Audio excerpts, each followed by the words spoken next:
The Daily Brad Devotions. Today's reflection with Pastor Jeff Eliscopides. Brad Jeff, mabuhay ka. Another glorious Friday morning. Indeed. Go ahead. Yes, Brad Ted, mabuhay ka rin. Tia, good morning. At kay Ate Rosella, congratulations.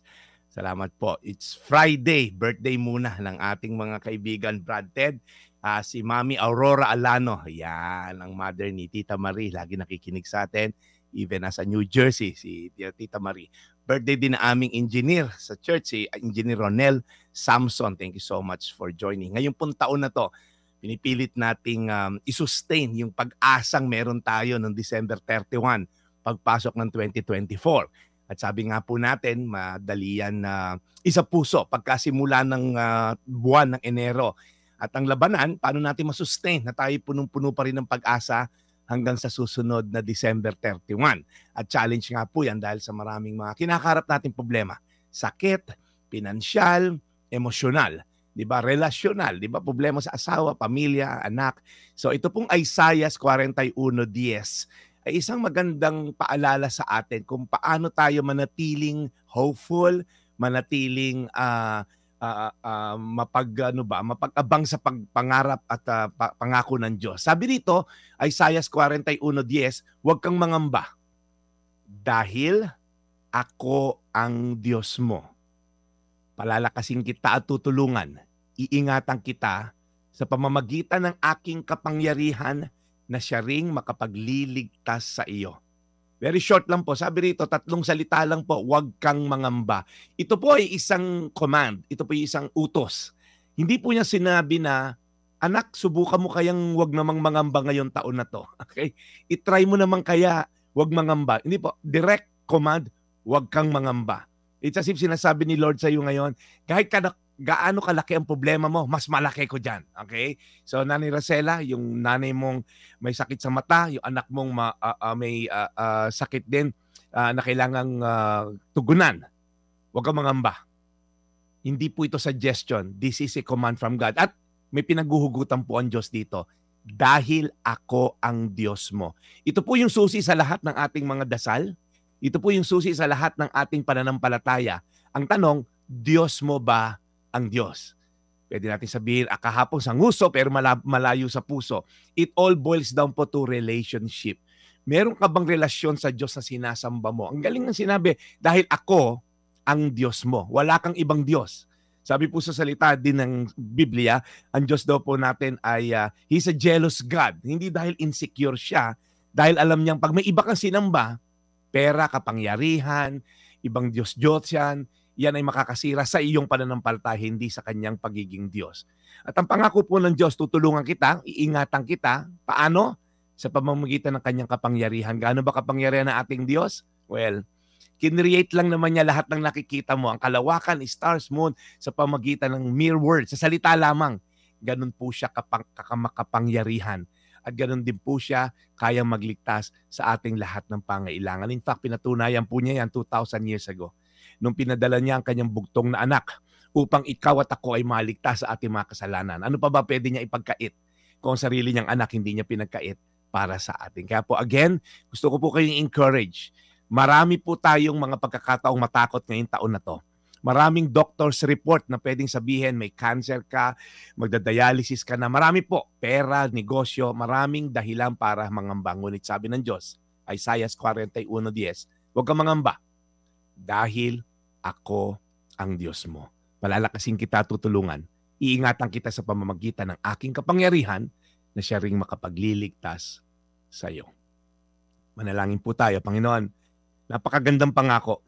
Ngunit ito ay merong saligan. Ito ay may sinasandalan. Ikaw ba ang Diyos namin? O Diyos ka namin paglinggo lamang? O Diyos ka namin pag kami pumasok sa simbahan? Paglabas ba namin, nananatili ka bang Diyos ng aming mga puso? Pagka kami ba'y nag-iisa at nalulungkot, ikaw pa rin ba ang Diyos namin? Pag kami nalugi sa negosyo, dumating yung report ng doktor, ikaw pa rin ba ang Diyos namin? Panginoon, panatiliin niyo po kaming nananampalataya sa iyo. Tulungan niyo po ang aming maliit na pananampalataya. Palakihin niyo po. Dahil ikaw, Panginoon, ang Diyos na mapagmahal, ang magliligtas lamang sa amin. Salamat po sa mga nakikinig ngayon, ang nakikibaka, pinansyal, emosyonal, physical, Lord God. tulungan niyo po sila sa pangalan ni Jesus. Amen. Amen. Panginoon, salamat po muli sa magandang balitang hatid ng The Daily Brad today. Lord, lagi niyo pong aalagaan si Brad Jeff. Bless his mission. At sa kanya pong patuloy na pagpapalaganap ng magandang balita. Salamat muli, Panginoon. At salamat po sa biyaya ng araw na ito. In Jesus' name, we pray. Amen. Thank you, Lord. Amen. Dito po sa mga nag-ambag-ambagan, para po dito kay Nanay Brad Jeff, sabi nga natin, hindi tayo nananawagan. Ang gagandahan po, nagkukusa po sila. And that's really, ito ho ang kaibahan na nangyayari po sa ating pong programa ngayon. Girl? Yes, meron tayong mga additional dito, mga kapatid. Si Happy J, 3,000 pesos. Happy JD at Happy BTS Army, tig 1,000 pesos. At tig 500 pesos naman si Happy Momshi Biker at si Happy 95er. So, ang total na nang tatanggapin ni Nanay Rosella ay umabot na ng 16,000 pesos. Nanay Rosella, 16,000. Baka pwede mong tawagan ulit si Nanay Rosella nga, please. Para di makausap ni Brad Jeff Eliscopides at mabigyan din ng guidance, dahil nga sa kanilang kinakaharap na problema, mangiyak-ngiyak. Pero ang kagandahan kay Nanay Rosella, masayahin, Brad Jeff? Yes. Maganda yung kanyang sa buhay, countenance. Nakapagpatapos din. Ayan. Siyempre, accomplishment sa isang nanay din yan, Brad. At yung hirap nga po na pinagdadaanan sa bawat araw para po kumita ng legal. Kumita na pinaghihirapan, mga kapatid. Umabot na po ng 16,000. Nanay Rosella! Nanay! Sir Ted! Umabot na ng 16,000. Diyos ko, thank you po. Congratulations, Nay. Pastor Jeff. Eto si Pastor Jeff, itong idol ninyo. Ito na. Brad Jeff, ano mensahe mo kay Nanay Rosella? Yon, Nay, patuloy lang po tayong manalig sa kapangyarihan ng ating Diyos. Minsan po yung mga pagsubok, yan ang nagpapatatag sa ating pananampalataya at talagang yan ang magtutulak sa atin para umasa lamang sa Diyos, sa kanyang kapangyarihan. At nandyan po ang medisina, nandyan ang siyensya. Pero ultimately, God is our healer. So, salamat, Nay, sa inyong pananampalataya. Amen. Sige, so Nanay Rosella, eto po, muli lang po sa inyo na ho manggaling. Bagamat hindi pa ito namin na ipapadala, pero siguro ho naman, alam nyo na, yung ating mga panuntunan dito, yung lang mga patunay po sa ating mga kwentong buhay, and of course, eventually po, agad-agad rin, ito'y ipapadala po sa inyo. Sa inyo na ho manggaling, Nanay Rosella, ang inyong nararamdaman ngayon. Go ahead po. Opo. Unang-una po, thank you po, Lord, sa mga instrumentong pinadala nyo, yung Radyo 5. Salamat po talaga. Kung hindi po dahil sa inyo, hindi makakapunta ulit kami ng Legazpi para sa anak ko, and at the same time para din po sa mama ko. Bay talaga ni Lord. Salamat po sa programa ng Radyo 5, kahit na malayo po ako, from Masbate pa po. Ito, inaano na ako ng mga kapitbahay namin. Thank you so much po. Thank you, Joy. Thank you talaga. Thank you talaga sa lahat ng mga anonymous po. Ang mga anonymous na sana mabigyan pa po ni Lord ng mga malakas ng katawan, magandang buhay. Salamat po talaga. Amen. Sige. So, Nanay Rosella, yung mga kapitbahay nyo ba, meron ding, may Signal TV ba? Opo. Meron po. Nanonood sa atin. Opo, doon po nakinood yung kapatid ko. Ay, nakakatuwa ho naman. Batiin nyo sila. Anong mga pangalan nila? Opo, yung sa Medina family po, doon po nakinood yung kapatid ko. At saka doon po sa unahan, sa unang bahay pa po. Sinigawan ako dito, yung Baring family. Kanya, sabi niya, ate, congrats. Opo. Sige, sa Nanay Rosella, muli po salamat na marami sa inyo pong ibinigay sa amin ng inspirasyon. Hindi pa ito ang ating huling ugnayan, okay? Opo. Thank you so much. Salamat din po muli, Nanay Rosella Malazarte ng Masbate. So, Brad Jeff, ha? Oo. Grabe. Great, Brad. Pag nadala na ho sa sa Legazpi yung bata and muli kaming tatawag sa kanya para kamustahin po si nanay. Kasi Brad Jeff, 30,000 sa usapin ng Yes. paningin. Uulitin po natin, 30,000 pesos. Diyos ko po, wala pang, ano yan, baby girl, isang Cellphone. ano lang yan, ha? Isang pirasong sapatos pa lang, hindi pa isang pares. Sa ibang tao. Totoo. Right? Jacket nga lang yan Oo. Pang motor. Ah. Yung ganong kamahal. T-shirt. Oo. 30,000 Sapatos. 30,000 Wow. pesos, Oo. di ba? Pero po sa ibang mga pamilya, Brad, vision Paningin na. paningin na po iyon. Di ho ba? 50,000 bahay na po pinag-uusapan natin dito.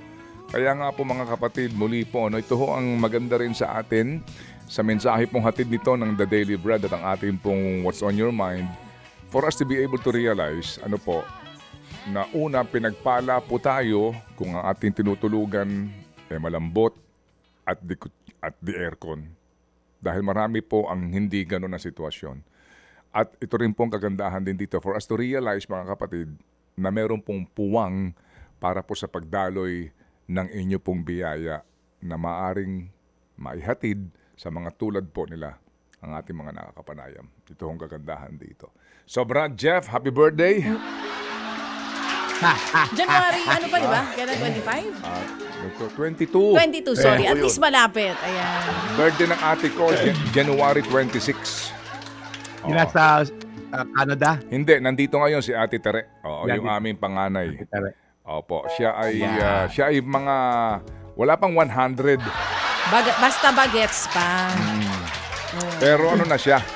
Oo, nandun na siya sa Super senior. after ng 60. Okay. Okay. Bata pa. Siya ay 70 na. Oh, wow. It's a blessing. Amen. It's a blessing to be alive at 70. Naku, Ate Teres, sana Yes. kami rin. Umabot dyan. Oh, huwag ka masyadong magkakakain. Malapit Sige. ka na dyan. Ano malapit na? Matagal pa ako. Sige. Oo. Okay, so Brad, anong atin? Meron ka bang mga anumang event na gustong i-anunsyo at maging ang ating mga services? Go ahead. Yes, Brad Ted, may mission lang tayo mamaya alauna para sa isang real estate dito. I'll be their main speaker po to motivate their people to more than sa sales, mapalapit sa Diyos. At bukas po, alas 4, Rebuild City Church.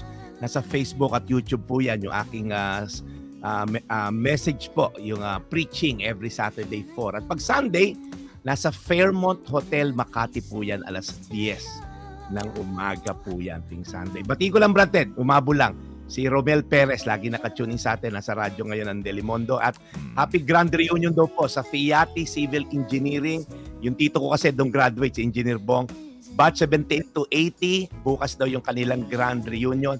Nanonood din sa atin tong mga engineer na to. Thank you so much for tuning in. Yan. Yan. Sige. So, salamat na marami, Brad. We'll catch you on Monday. Yes, see you, Brad Ted, in 2 days. Ito po ang inyong Daily Brad, your daily dose of inspiration. Serving the people, Brad Jeff Eliscopides. Ted Filon at DJ Chacha. Ngayon, nasa Radyo 5, 92.3 News FM. Monday to Friday, 6 to 10 a.m.